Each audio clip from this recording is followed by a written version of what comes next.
shit. What's up, y'all? Cattle Pride back in this motherfucker.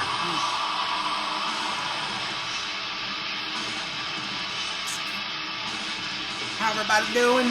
How we doing? How we doing? Chad is returning with his hat.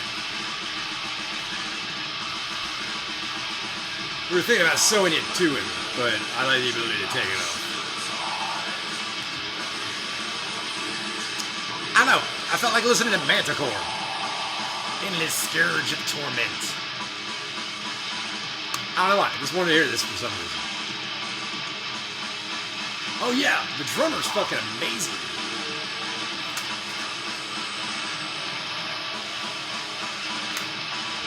Oh man. Yeah.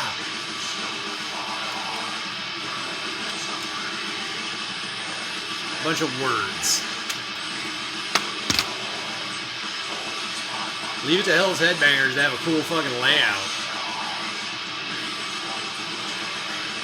Leave it to them. Oh man. I don't know. Manticore got a lot of cool art here. Yeah, there's upside down burning crosses. It's like, burning crosses, we can't do that. What if they're upside down? It's like, oh yeah, I think it's cool if you do that. Like, we had to think about that one for a minute. That's a fucking badass skull right there. That's some detail. It reminds me of some early Vincent Locke. Early Vincent Locke looked just like this. Guy who did the Cannibal Corpse covers? His early stuff. Very similar to that. And thank you, Manticore. That's really cool.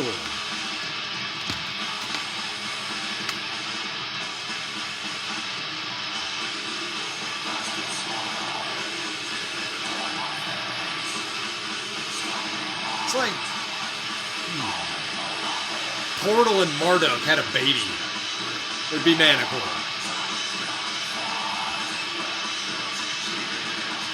Yeah, it's got a very Portal, but that drumming is like some mean-ass Marduk shit.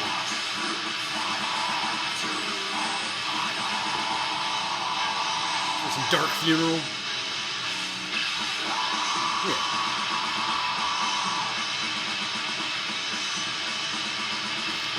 Cut that down just a hair.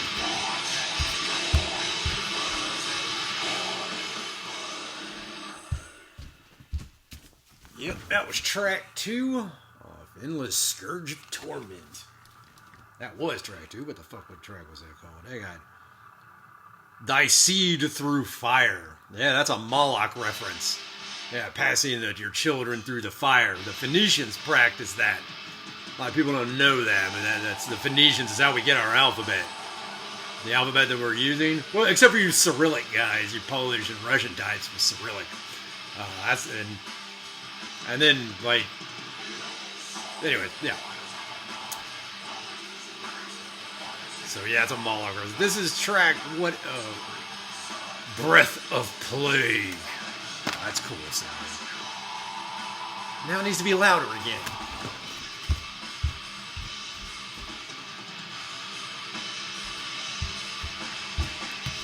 It's an album I have a tough time finding the appropriate volume to.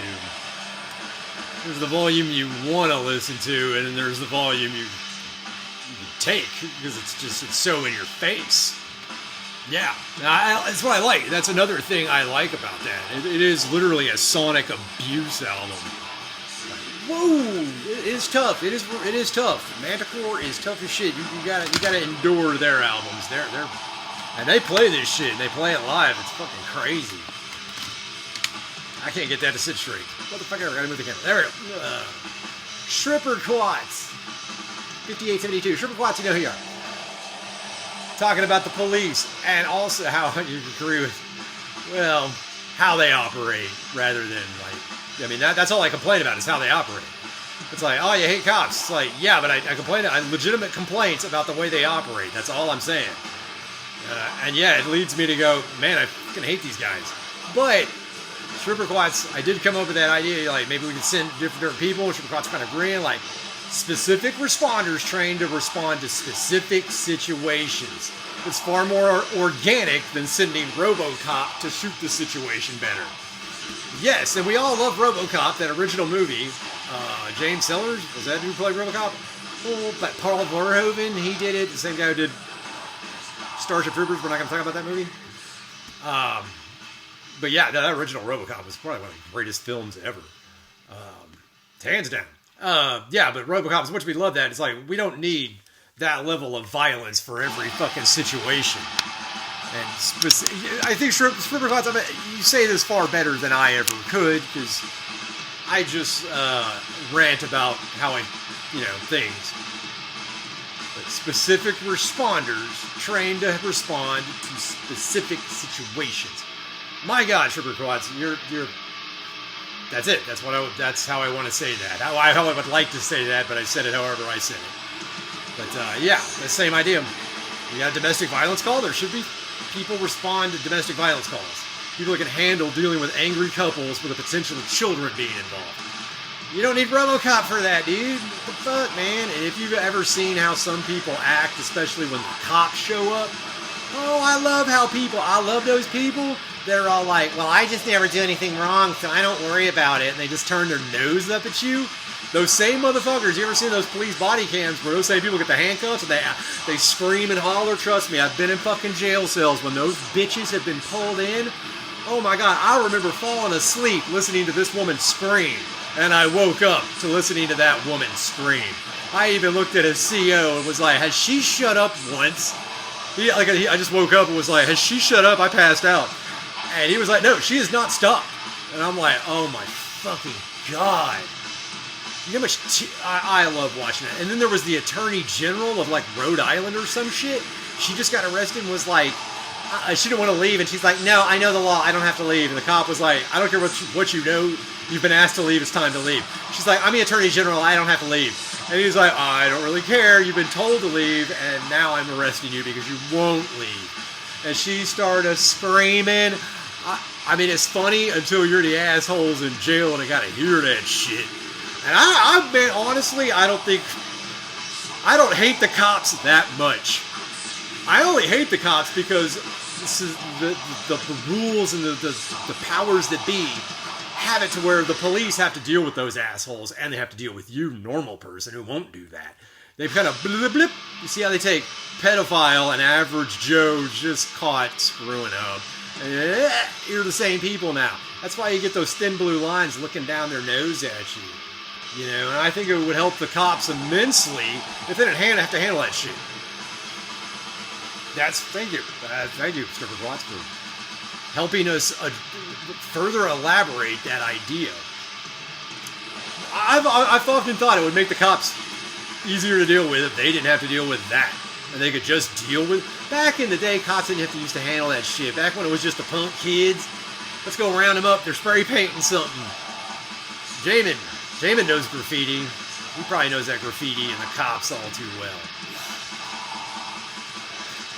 Anyways, Mitzvot. He says, I forget the actual quote, but it goes along the lines of, when overwhelmed with tyranny, rebellion is mandatory. I don't know that quote, but I think the one I know is when peaceful outcomes or peaceful protest are outlawed, then rebellion becomes duty or something like that. I forget that one. I think JFK said it. I could be wrong, but you can't peacefully do something and then violent reprisal is the next thing. Yeah, JFK was thinking if his plan didn't go out as planned, there's some people that think that he had a plan to allow the people to go kind of insane and then have the military and martial law scoop up the correct people. But he was going to let it go to shit to cause that, to get the worst people to expose themselves. And the military could come in and seize them. JFK never saw the end of his first term. He caught a bullet for that plan.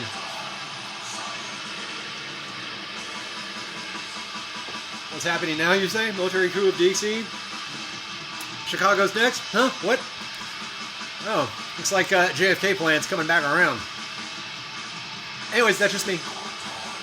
Midspots continues. I stand by that in a lot of ways because the bankers, politicians, and NGOs, I'm just going to say it as NGOs, That's what he meant. The rule in this place have gotten too big for their own britches, and they need to be reminded who they serve. I'm less so on the fuck your local police side, because they're just playing social referee. That's your opinion. It's the people in the actual power that need a stern talking to, and they don't listen. Escalation can always be a thing. That's why lynchings were so powerful when they were used, because it showed everybody, this is the will of the people, do not fuck with us. That's for mitzvah. That's brilliant. Yeah. Yeah, no, it's the powers that be. It's they. It's the entrenched order. Remember, it is the bankers and the tops of the corporations. And the politicians making it legal for the corporations and the bankers to do whatever the fuck they want to do. Just make it illegal. And sway it with the people. Well, they've lost control of the people. And torches and pitchforks. We've all seen that old picture with the torches and pitchforks where they're going to get the mad evil scientist in the castle because they realized he was the sum of all their problems. You've seen these stories before. You've heard of these myths. That's why Robin Hood's always popular. Robin Hood's the one they give you, the thief. But remember, they never talk about, like, throughout history, we've had these mad evil scientists take over and do horrible things to people, and the people rise up with torches and pitchforks and storm the castle. And then those same guys realize they needed an army. And the army, you need to pay one. Now you have militarized police that work for a certain side. But I think the tide is changing in a lot of regards. And we're just kind of waiting. I just let the cops know they can't fuck with this. That's my thing. Mitzvot continues. The trick is to having enough people on your side. Yeah, you don't have to get everybody. You just have to get enough of them. That and the local police can't come in and play social referee due to the numbers. Yeah, you just swarm army. Just be a swarm. You don't have to have everybody. You just have enough of them. And cops are woefully understaffed and outgunned. So now's the time if you really wanted to be a social asshole. Now's kind of the time. Just don't trigger the military. And remember, leave your enemy room to retreat. Don't crowd their ability to escape.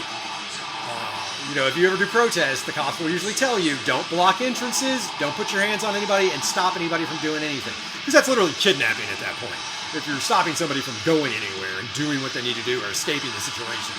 You always have to leave them out. And if you don't, you become the bad guy. So you can do whatever you want. Just remember, that's the line. And you can't scream at them, because that can be verbal assault. And then you can't, there's certain words you can't say to them. You can say certain words, but you gotta be careful on saying it to them, because those are fighting words, and then you can get in a little bit of trouble doing that. But if you just go out and go, hey person, you did these things and I don't like that, and you're upsetting a lot of people and I don't like you and I want you to know that, and just give them but as long as you're allowing them to leave when they want to, you can start talking to them. But the time is coming when that's just not going to be enough.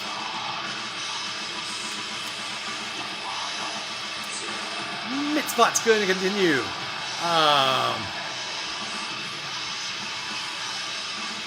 The trick is having enough people on your side. Yeah, we covered that. They can't play referee. Okay. Well, which the left has played. Oh, okay, talks about the left. Us freedom, liberty-minded people that are less willing to coalesce in any meaningful movement because we are the backbone of this nation. If we didn't show up to our jobs, the nation would fall apart anyway. I get it. A lot of people tell me that stuff about themselves. I have all these things to do. It's like, well, yeah, so do I. I've just been doing this for a lot longer than y'all, and I'm not trying to brag. This is not a flex.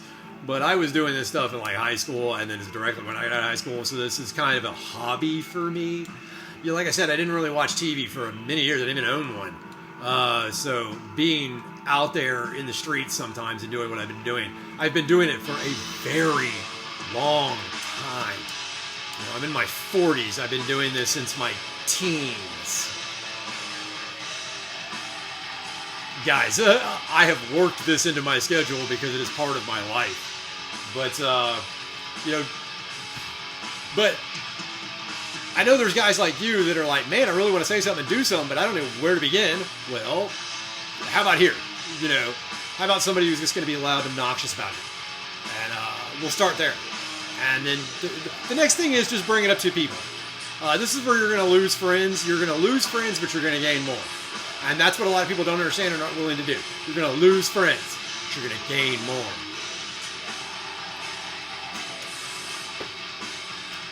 One friend asked me, he was like, okay, what do I do with all this information you just gave me? I told him about the Federal Reserve and how it works. He was like, man, I hate that, but what do I do about that? Understand it to where you can repeat it to another person so that they can understand what you said, and then they can repeat it to another person. It's, there's a mind virus out here, and this is the mind inoculation. So bad ideas are floating around and they're poisoning minds. Well, we need to poison minds with our own poison. A counter to their poison, if you will. An antidote to the poison we've been fed. A vaccine to the virus. But this one's all in your mind. And the big thing you have to overcome is this is all literally in your head. There's just a bunch of heads floating around in the sea of space. And in the sea of space is a million ideas, of which not all are happening, and some are happening simultaneously. It's metaphysical, it's very crazy. But the first thing you do, find out what's going on, and be able to explain that to another person in the most simple terms that you can use. Best way to start, explain like I'm 5. That Reddit page was actually brilliant. Explain like I'm 5. Because it's just, give me the short version of TLDR. It is short version, what I need to know here. We call that the thesis in literary terms. Any of you went to a university, you might know that word. Anybody who's in the academic side would definitely know it. The thesis. What's your thesis? What are you going to tell me? Then tell me what you're going to tell me, and then tell me what you told me. That's it. That's academia in a nutshell. If you want to write a paper, that's it. There's just formatting things after that. And any of you people on your computer know that word format. Anyways, moving on with Mitzvot. Mitzvot got a lot to say. I love this guy. He's got a lot to say. Not to ignore the fact that the lefties don't have jobs anyways. Come on, man. I know lefties that are judges. I know lefties that run businesses. We all say, oh, they don't have jobs. Not really. I know some that are in some financially good places. I got some that are at their Ukraine sticker and support the current thing, Obama sticker. And they live in a very deep red place. You know, that dude fucking worked for NBC for like years. That neighbor down the street is all lefty as shit. He just moved out of the country when he was done with NBC. So, yeah. Lefties are in weird places of power. Don't underestimate your opponent.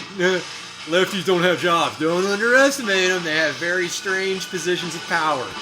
And they have an army of people that work below them.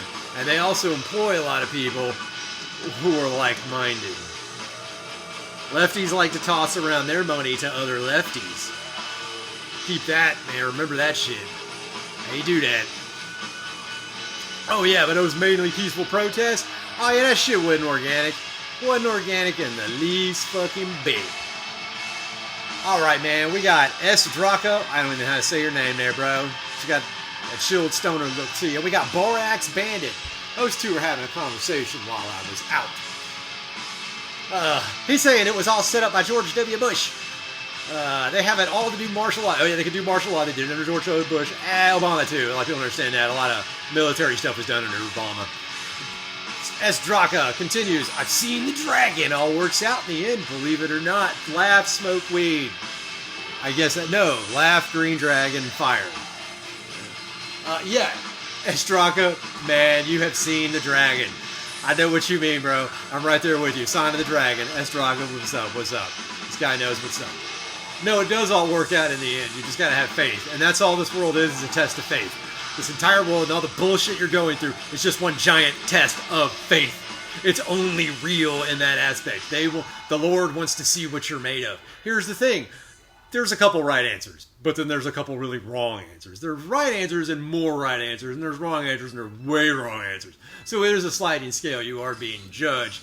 But when it's like, when they're either like, oh, you're either up or down, come on, man. Nobody thinks in black and white terms other than humans.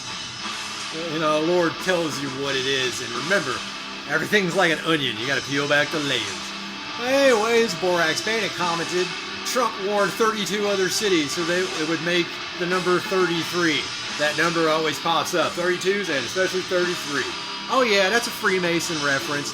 They have to tip that hat. Have to tip that hat, Borax Bandit and Draka. Y'all have noticed the signs. We call this the Great Noticing. When people start to notice things, Yeah, when's that number 17 popping up? That's always the number I watch. What? Oh, I just said that shit.